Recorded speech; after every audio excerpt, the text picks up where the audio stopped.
soy Juan, ya se la sabe.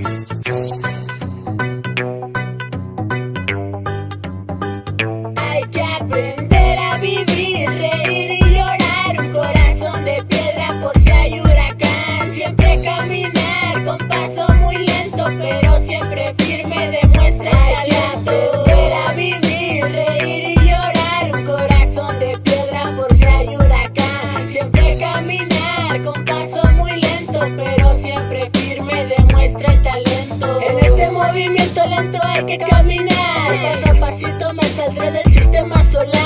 La vida no es muy larga, hay que vivir al 100. No hagas lo que yo, escribir para estar bien. La vida está mal, tiene caminos con fuego. Y a veces pone obstáculos pa' que digas no puedo, no puedo, si puedes, mejor dale pa' adelante. La vida es la mejor maestra y no de la escuela. Yo sí que nadie te frene, la felicidad como quiera ves viene. Te entretiene, tiene ese defecto y te deja perdido. Aunque yo no sé mucho de eso, la verdad, porque la felicidad yo no la he conocido. Pues no he tenido el honor de ser feliz y a la vez tener que sufrir. Lo único que hago yo en mi vida es reír, escribir. Hay que aprender a vivir, reír y llorar. Un corazón de piedra por si hay huracán. Siempre caminar con paso muy lento, pero siempre firme, demuestra el talento. Hay que aprender a vivir, reír y llorar. Un corazón de piedra por si hay huracán. Siempre caminar con paso muy lento, pero siempre firme, demuestra el talento. Camina lento pero seguro. Mira aquel que ya aceleró y va directo pa'l muro. Punto compa,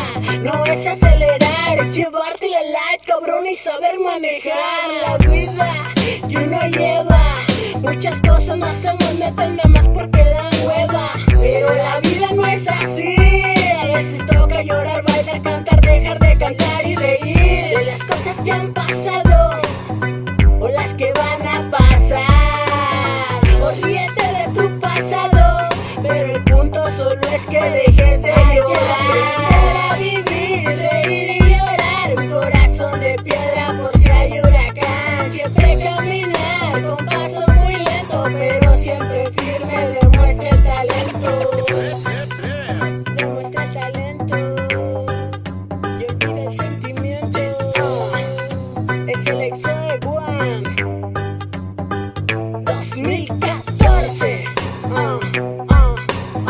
Algo bien light. Aprende a vivir para que puedas en este mundo sobrevivir. Bye bye.